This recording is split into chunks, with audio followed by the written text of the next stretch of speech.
How you doing, everyone? Welcome back to the channel. If you're new to the channel, I'm Mo, and today we are finally going to be putting the last piece of the suspension on the Sequoia, and this is the APOC trailing arms. Now there's two long ones and two short ones, and they are so much more beefier than the factory ones. I mean, they are thick. Also, they are adjustable. Now you can put heim joints and everything on those if you don't want the polyurethane end, so you can get more flexibility out of it. But we're just gonna run it the way it is, and we're gonna adjust them to factory height because the rear is not really lifted that much. Again, we only have 2 inches up front and then about an inch in the rear, so we don't need to do any adjustment to these. So we're gonna measure them to the factory length, and then we're gonna be installing these. But before we install them, there's a couple things that we have to do on the bench. These are serviceable and greasable, so we are gonna have to put our grease fittings in there. Once we do that, we're gonna grease them up, put about 2 to 3 pumps of silicone grease or marine grease, and then we will be installing them. Let's go ahead and put the grease fittings in these and grease them up, and then go to the car to install them. So these are the grease fittings they come with. There's 10 of them, and they give you 2 extra ones. You only need 8. And these are like the Camberg upper control arms where you thread them in, but these holes are actually threaded. So you get them started correctly and then tighten them up, but do not like over tighten them. Get them snug, and that should be enough for those. So let's go ahead and put the rest of these grease fittings in and go ahead and grease them up. All right, so we've got the grease fittings in, and these are, by the way, an 8mm to tighten those around. So we got that done. All right, so we loaded our grease gun up with the Lucas Marine grease, and it's the blue one. And these will take anywhere from 2 to 3 pumps to fill them up. Really, that's what they recommended. So we're gonna go ahead and put 2-3 pumps on them, and they should be ready for installation. So let's go ahead and do that and then move to the next step. All right, so we are underneath the truck right now, and we're gonna start with these short arms, the upper ones, because I feel like that's gonna give me the hardest time. So let's go ahead and knock these out. These are gonna be 19mm. Now with these, you gotta be careful. The upper ones, you wanna attack the loosen them up from the nut side, because they have teeth that lock in. So no matter what you try, you're not going to be able to take it off from the bolt side. And once I take these off, I'll show y'all what the nut and bolt side looks like. They have little teeth that kind of grip and tighten up, and you can't loosen them up. So we're gonna loosen them up from the nut side on the top ones, and then I'll show y'all what we gonna do for the bottom ones. So let's go ahead and take these off and measure the new ones to the same length as the old ones and put them on. All right, so we finally got the upper link out, and as you can see, those are just skinny, and I mean, I don't know why they put them on there. Just so skinny compared to the APOC ones, and these are absolutely just beefy and good looking. For the orientation, I really don't know exactly how they're supposed to go. I'm just following this, since this is where the ABS speed sensor goes, or the speed sensor plugs into. So I just try to get it as close, so this one should be on there. And to get the exact length, I got these 3/8 extensions, and I just put them in and kind of matched them up where they went in pretty easily, and just adjusted it, and did not lock the nut, just tightened it a little bit. We don't want to tighten them until the truck is on the ground and everything is the right length, and then just tighten them up. As far as right now, they should go in pretty easily. Of course, they're a little bit thicker than the factory ones, so it's gonna need a little bit of work. And then for the grease fittings, I think they're supposed to be oriented up.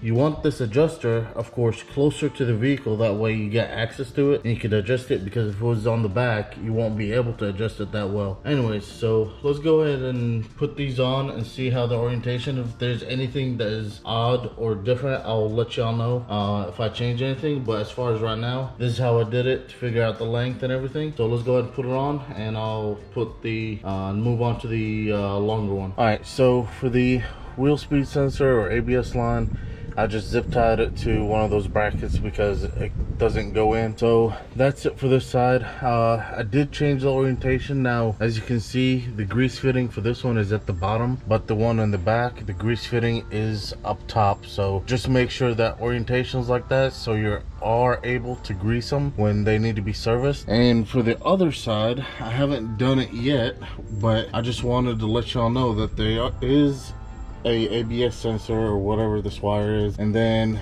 all the brake lines are attached to this bracket, and this is a 12 millimeter. You're gonna need to take it off before you take these nuts off and take this control arm off. So let's go ahead and do that and take those off, and then put the new ones in, and I'll show y'all how I hook everything back up. All right, so we got the driver's side control arm off on the rear, the top one, and as you can see that we need to adjust it to match the OEM one. Now this method really does work, and I absolutely am glad I figured it out.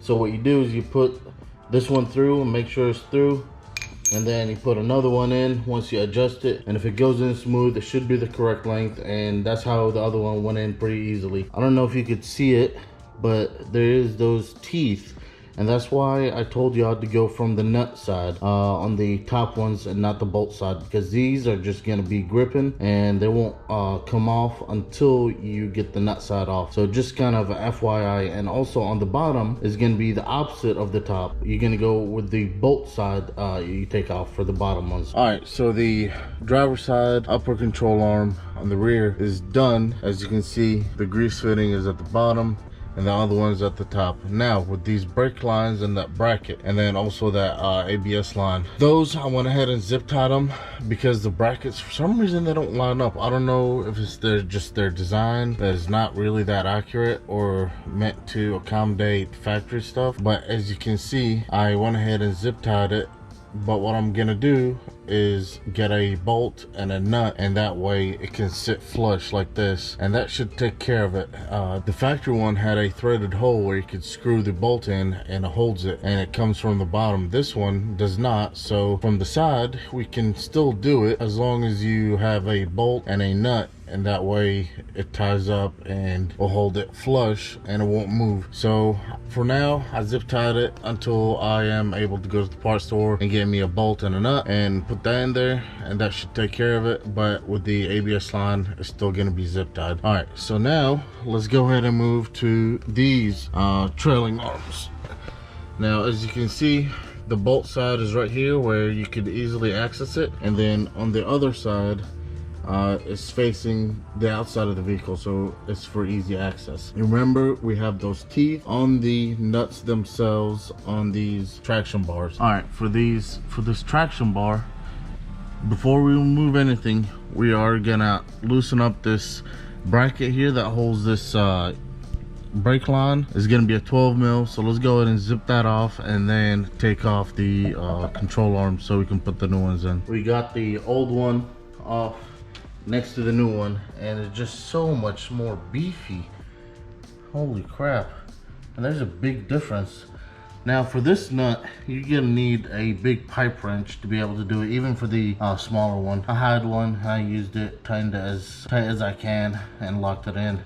But as you can see, we lined them up. So we want one grease fitting down, and then the rear one, the grease fitting should face up. You can easily reach it. Now you could put an L-shaped grease fitting to make it easier for you for service, but you can just unbolt that bolt and drop it, grease it up, and put it back together.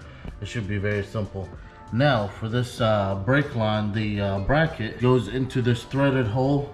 Again, we're gonna be needing a bolt and a nut to be able to do that. I'm gonna zip tie it for now, and then once I go to the parts store, I'll grab the correct bolt size and nut size and then hook them up. That way they're not loose and tight. So let's go ahead and put this one in. It's fairly easy. Literally you just zip them out and it drops down. So let's go ahead and install them, and I'll show you how everything looks once it's done. All right, so everything is in. Everything seems to be even. I was able to adjust that one to make it match. This one, all I had to do was jack up this side, and it kind of brought it down.